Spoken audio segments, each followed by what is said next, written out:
Oui, oui, on a fait une très très belle première mi-temps. Ouais, ouais, très très belle première mi-temps.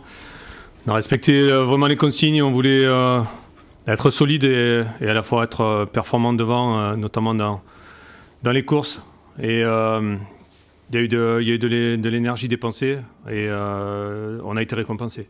Voilà. Donc c'est ce qu'on voulait parce que quand j'ai vu débuter le match et qu'on avait des grosses occasions et qu'on ne les a pas mises au fond, bah, j'ai un petit peu tremblé, mais après on a été efficace devant le but. Et je pense que ça fait basculer le match. On avait besoin de marquer, d'être récompensé de toutes ces actions que l'on produit depuis un bout de temps et qui finissent mal.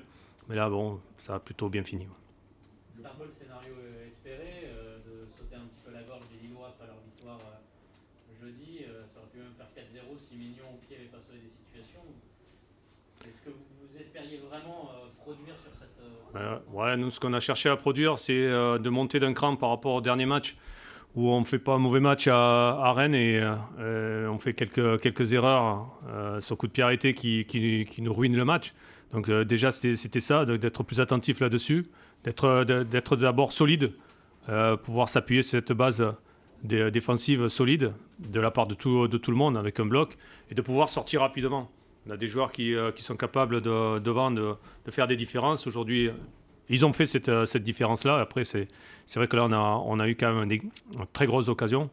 Et entre guillemets, on peut plier le match sur la première mi-temps. Voilà. Après, là, j'ai un peu tremblé sur le 3-1 parce que sur des équipes comme ça, rentrer à la mi-temps à 3-0, c'était plus rassurant que 3-1 quand même. Est-ce que c'est l'intensité qui fait que vous avez dans les courses, défensivement notamment, qui vous a douté un peu? C'est la concentration, déjà un peu défensive, même s'il en manque encore. On voit qu'on a été un petit peu en difficulté sur ce qui est normal aussi, hein, on joue du très haut niveau. Mais sur certaines phases, on est encore défensivement un peu naïf, un peu loin du marquage. Après, les intensités de course, on les a demandées. On savait très bien que les joueurs, hein, notamment offensifs, en étaient capables.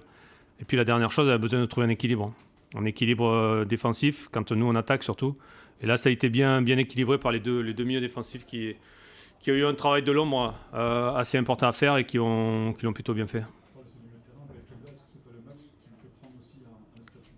On l'attendait depuis le départ d'Alo sur un côté patron. Ouais. On a vraiment senti aujourd'hui, voilà, je vais assimiler ce côté-là. Oui, je pense qu'un garçon comme Harris, il arrive à enchaîner les matchs. Il a monté déjà son niveau par rapport à la saison dernière. Il doit prendre une autre dimension, c'est certain. Voilà, donc sur ces matchs-là, effectivement, ça doit lui servir.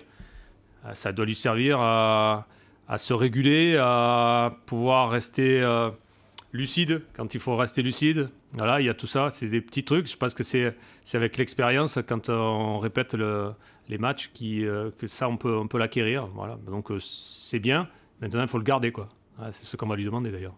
Est-ce qu'au-delà de la manière, le timing aussi important? On sait qu'avant une trêve internationale, Ouais. et la série que vous aviez avant de défaite, c'est important de partir la tête un peu plus. Pour nous, on avait vraiment besoin au niveau comptable aussi.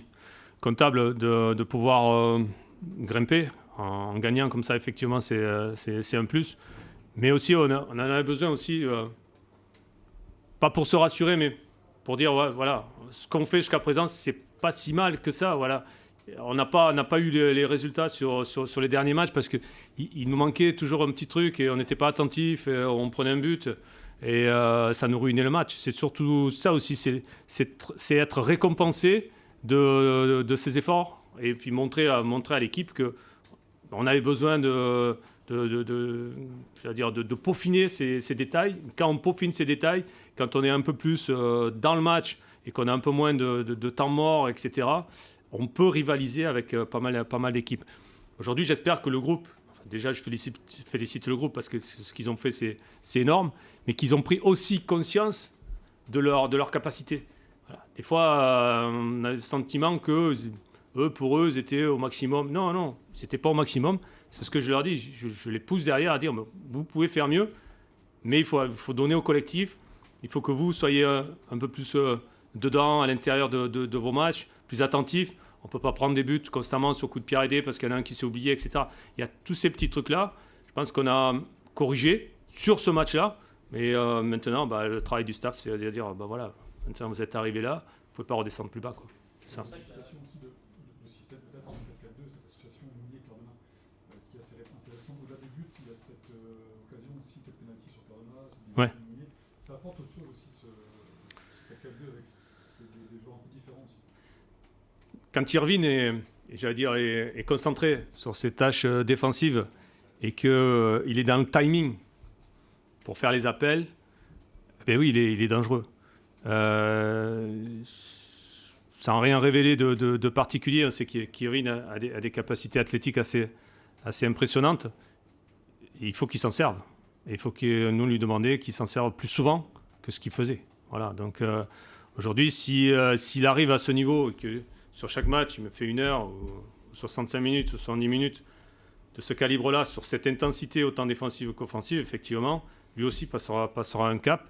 Et ça va amener au niveau collectif, ce que tu dis, au niveau collectif, ça nous amène d'autres armes. Une explication, on a pensé que le coup d'envoi allait être à 14h. On s'est trompé d'1 heure. On s'est trompé d'1 heure, on est tombé sur un adversaire qu'on savait déterminé, qui était dans une spirale. On n'a pas su répondre sur l'engagement qu'ils ont fourni, notamment leur course offensive. Notre bloc n'a pas existé. On a eu du mal à faire les contre-efforts. À l'image des 2 buts qu'on prend, ce sont 2 latéraux qui marquent. Quand c'est 2 latéraux qui marquent, c'est qu'il y a vraiment un problème d'équilibre. Donc, évidemment, une grosse déception. Brest mérite sa victoire sur sa première période. Parce que même si Mike a concédé 3 buts, il a eu des arrêts décisifs pour essayer de nous maintenir à flot. On a le bonheur de revenir à 3-1 juste avant la pause. Après, la deuxième mi-temps a été d'une autre configuration. On a mis beaucoup plus de rythme, beaucoup plus d'intensité. Et on aurait pu sur le dernier coup où on frappe sur le poteau, je n'ai pas en tête qui a frappé sur le poteau. Voilà, Bourak Yilmaz qui frappe sur le poteau. On aurait pu arracher ce point du match nul, mais quand vous avez 3 buts de différence au bout de 30 minutes, évidemment que c'est difficile de faire un résultat. Est-ce que, pour moi, la principale déception, c'est le contraste saisissant entre les 2 matchs, entre jeudi et dimanche, en termes d'intensité? Oui, évidemment que c'est... Mais on ne peut pas... Évidemment qu'en termes d'intensité, il y a eu un contraste, comme il y a eu un contraste entre la première et la deuxième période. Et quand il y a un tel contraste entre la première et la deuxième période, il n'y a qu'un responsable, c'est moi. C'est les choix. Et mon choix du 11 de départ a montré que ce n'était pas un bon choix. Évidemment que les joueurs sont responsables de leur performance. Évidemment.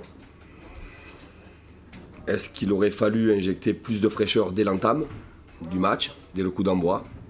C'est la réflexion que je me posais alors que j'étais isolé tous là-haut dans la tribune. C'est pour ça qu'à la mi-temps, je suis intervenu assez rapidement. Parce que tout le monde a une part de responsabilité. Tout le monde a une part de responsabilité dans la défaite. J'en ai une importante sur ce 11 de départ qui n'a pas fonctionné du tout. Mais quand je dis pas fonctionné du tout, je le répète encore une fois, heureusement que Mike a été, lui, décisif pour nous maintenir à flot et nous donner de l'espoir avec 2 buts d'écart à la pause. Voilà. Mais après, voilà, la deuxième période, ça n'a pas suffi. On a marqué, mais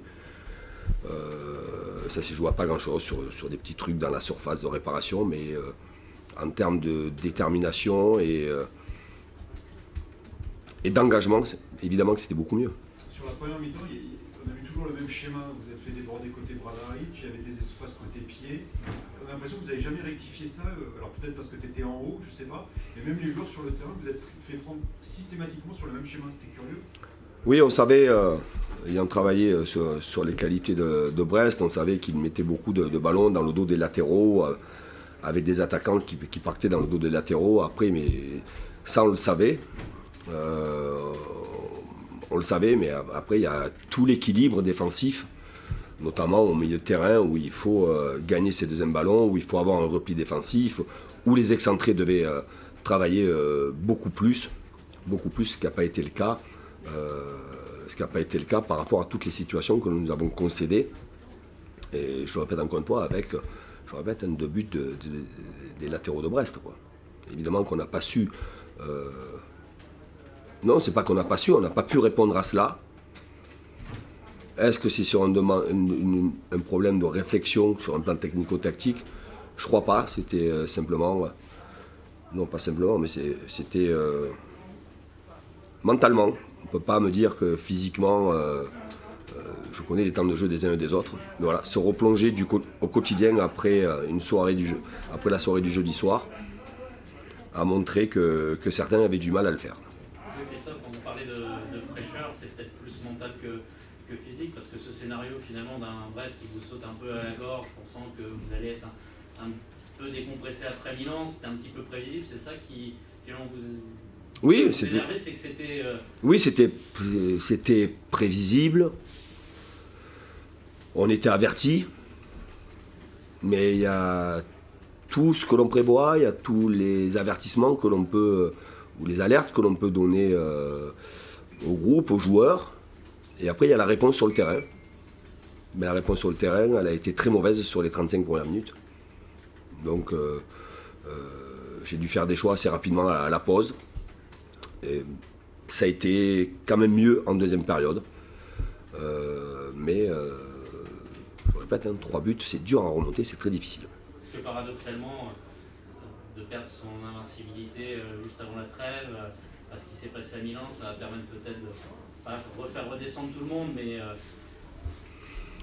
On va récupérer, parce que c'est une série qui est difficile. Je dois en tirer aussi des enseignements, parce que ça n'a pas fonctionné. Et surtout, bien parler avec mes joueurs. Après, les joueurs vont partir en sélection, je les reverrai après la coupure internationale, parce que derrière, on enchaîne une série de 10 matchs. On enchaîne, là c'était 7, on va enchaîner 10 matchs. Et je veux qu'en aucun cas on se réfugie derrière la répétition des matchs. Voilà, pour que tout le monde ait une juste autocritique, pour éviter d'avoir ce genre de décontenu. Parce que vous pouvez perdre un match.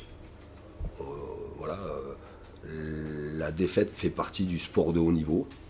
Vous pouvez perdre des matchs, mais on ne peut pas les perdre de telle manière sur 35 minutes.